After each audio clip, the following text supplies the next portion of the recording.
Well, hello everybody, welcome back to Deep South Homestead. Guys, it's cold out here today. We're in a real cold spell here, but that doesn't mean that gardening comes to a stop. What we have behind us here, we have broadleaf mustard planted all behind us here in this garden. We've been having some issues with this particular garden over the past several years with root nematodes and different types of funguses in the soil and stuff like that. After we got the grazon in here, we finally got rid of it, and we realized we had some nematode issues and some fungus issues and stuff like that from all the manure and everything that we put in here. Well, we went back and planted broadleaf mustard in here because there's a process called biofumigation that takes place with mustards. Now, our situation's not real bad. It's kind of mild, so we didn't choose a real strong mustard. We used the Florida broadleaf, and you have to understand that's both an eating mustard and a cover crop for us.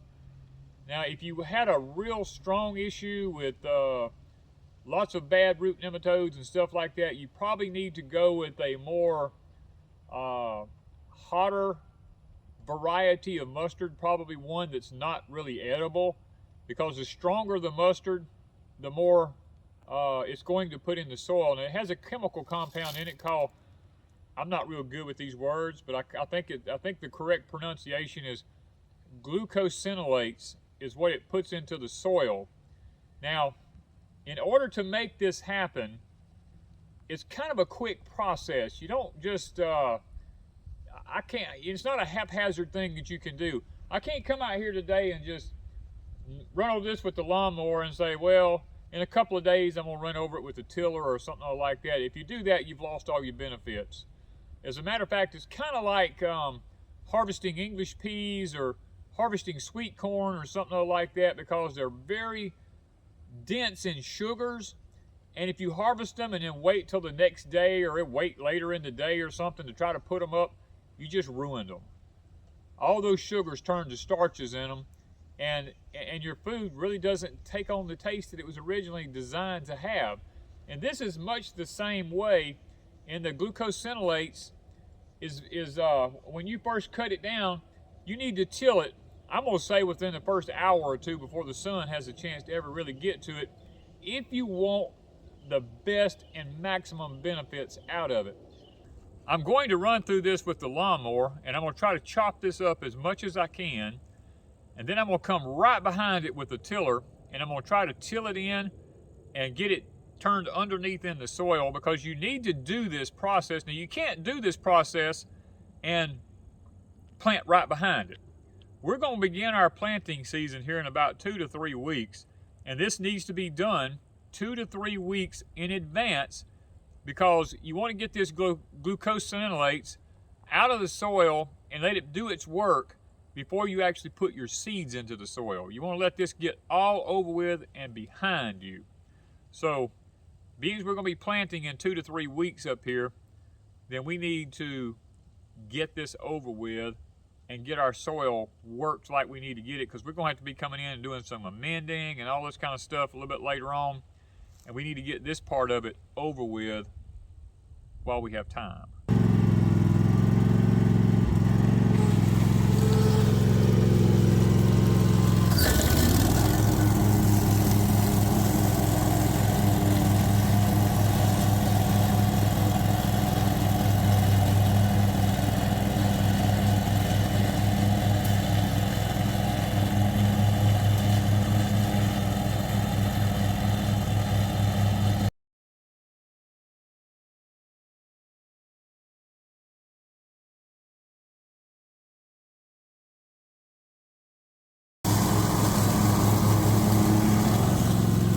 Okay guys, this smells really good. You know what I mean? Man, it smells good.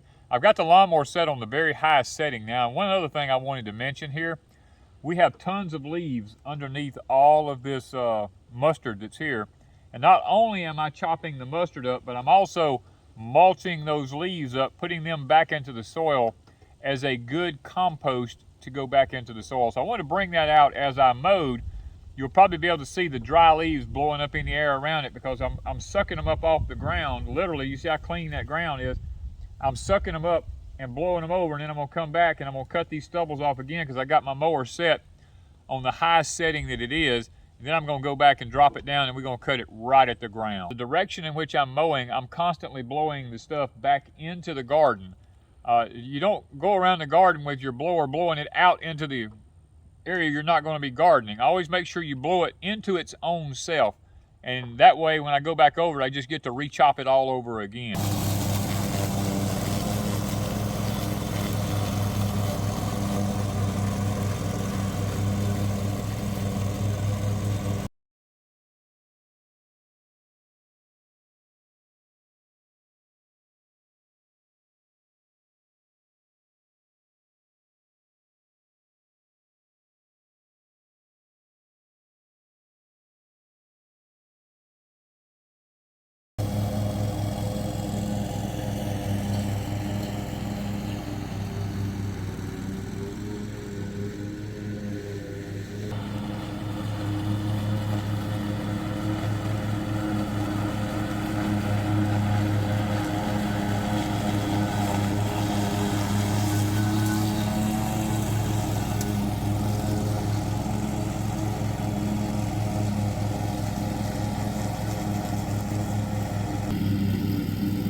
Okay, we've got all the mowing done. We've got it chopped down to almost to the dirt. Now to go get the tiller and get it all tilled in while it's still time.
Okay, that is some rich looking soil.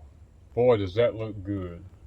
I mean, it is literally pulverized. Now this tiller on the back of this tractor makes all the difference in the world when it comes to doing this type of stuff. Guys, really all we're going to do right now is we're just going to let it set. We're going to let nature do what nature does best and take care of itself. We try our best here at Deep South Homestead to let the natural things do the work for us. Many people sit back and they go, man, I don't know how y'all take care of everything you take care of. Well, it's called permaculture. You come in here, you put the right stuff in the right place and let them do the work. Now we have to help it out a little bit, like tilling this in.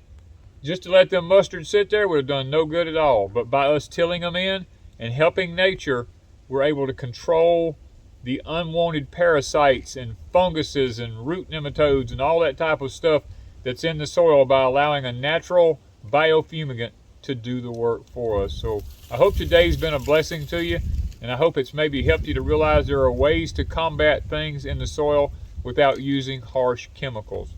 Thank you guys from Deep South Homestead.